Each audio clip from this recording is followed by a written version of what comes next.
Nobody taught you how to date. Your parents awkwardly avoided the subject. School handed you a banana and a condom. And the internet gave you pickup artists charging $997 for a course called Alpha Ascension.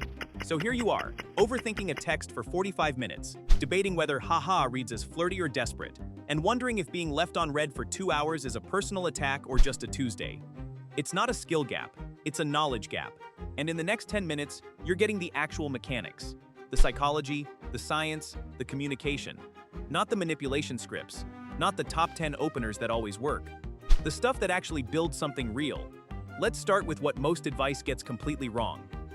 The dominant story about attraction goes like this.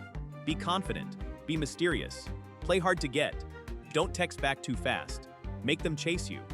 There's an entire industrial complex built on this. Coaches who've turned "don't seem too available" into a $200 ebook. Forums where men debate the precise number of minutes to wait before responding. Not too eager, not too cold. The Goldilocks of emotional unavailability. And it doesn't work. Not because confidence is wrong, but because manufactured confidence is just anxiety wearing a costume. People feel it. The human brain evolved for 200,000 years to detect inauthenticity. It's basically a lie detector you never consented to carrying around. Here's what the research actually says.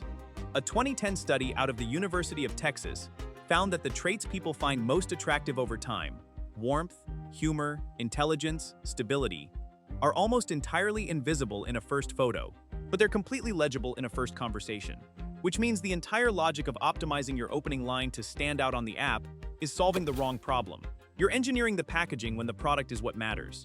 And here's where it gets more interesting. The idea that attraction is mostly physical, that you either have it or you don't, is the belief that keeps a lot of people stuck.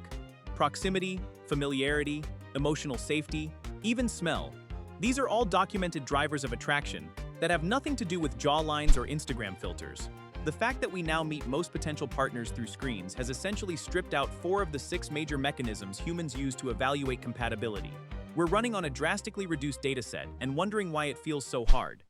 But before I get into what actually builds attraction, and there's one specific thing that outperforms everything else, you need to understand something about how your brain processes rejection, because it's the root of almost every mistake people make early in dating.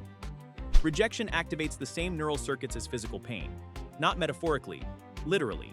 The anterior cingulate cortex, the insular cortex, the same regions that fire when you break your arm light up when someone doesn't text back. A 2010 study published in the Journal of Neurophysiology scanned the brains of recently rejected individuals and found activation in areas associated with cocaine craving and addiction. Cocaine. That's what romantic rejection looks like in a brain scanner, which explains why you can intellectually know someone wasn't right for you and still spend 3 weeks checking their Instagram at 1 a.m. And here's the cruel part. The more you fear rejection, the worse your behavior becomes.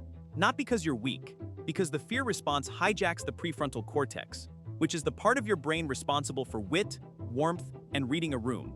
You go into a first date terrified of judgment, and your brain literally becomes less capable of being the version of yourself that's actually attractive. The anxiety creates the outcome it's trying to prevent. So what breaks that loop? Not positive affirmations, not just be yourself, which is possibly the most useless piece of advice ever given to a nervous human being. The answer is exposure paired with reframing. Every rejection is a data point, not a verdict. The person who asked out 50 people and got rejected 47 times isn't a loser. They're 3 relationships ahead of the person who never asked. Rejection tolerance is a trainable skill, and the research on confidence is unambiguous. It's built through action, not through thinking about action. I still remember the first time I got rejected in a way I'd been dreading for weeks. And the thing that hit me hardest wasn't the no. It was how normal the next morning felt. 3 days of dread, 30 seconds of discomfort, and then just Tuesday. The catastrophe your brain had been rehearsing doesn't actually arrive. It never does. Now here's the part that almost nobody talks about, and it's where most people lose the game entirely before it even starts. Attraction is not a static fact. It's not decided in the first 5 seconds and locked in forever. That's a myth the dating app model has weaponized. What the research actually shows is that your attractiveness to any specific person is largely a function of how you make them feel about themselves in your presence. Warm, smart, interesting, seen. This is the mechanism, and it's why the mysterious hard-to-get archetype keeps failing in practice. Because being deliberately withholding makes people feel the opposite of those things. The flip side is also true. Anxious over pursuit, over texting, Rapid declarations of deep feelings 2 weeks in. These don't fail because they're too nice. They fail because they signal that the other person hasn't been evaluated yet, just idealized. And people can feel the difference between being chosen and being projected onto. Chosen feels like safety, projected onto feels like pressure. So imagine someone starting today, zero game, zero confidence, fresh off a situationship that ended in a paragraph-long text. What does the actual path forward look like?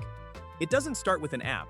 It starts with becoming someone whose company other people genuinely enjoy, which sounds obvious until you realize most dating advice skips this entirely and jumps straight to tactics.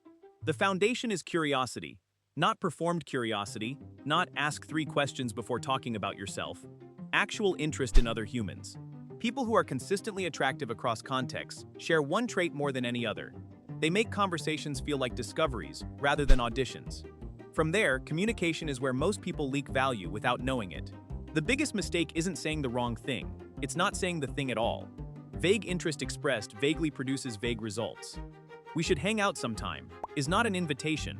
It's a suggestion that dies in a notification bar. Specificity signals confidence. Are you free Thursday? Is a different sentence in a different universe. Body language compounds everything. Not the power pose pseudoscience, the real version. Eye contact held a beat longer than usual. The direction your feet point in a group conversation. The pace of your speech when you're nervous versus when you're comfortable. These aren't tricks to deploy. They're signals that leak out automatically. And the only way to change them is to change the internal state they're reflecting. Calm people look calm because they are calm, not because they practice the face. And then there's the friend zone, which is not a place women put men they've cruelly deceived, and not a trap, and not evidence that nice guys finish last. It's almost always the result of one thing. Attraction was never communicated. Friendship was built, romantic interest was assumed internally and never expressed, and then indignation arrived on behalf of a relationship that was never actually offered. The solution isn't to be less kind, it's to be less ambiguous. Here's the line that actually matters. Authenticity isn't a personality trait, it's a practice.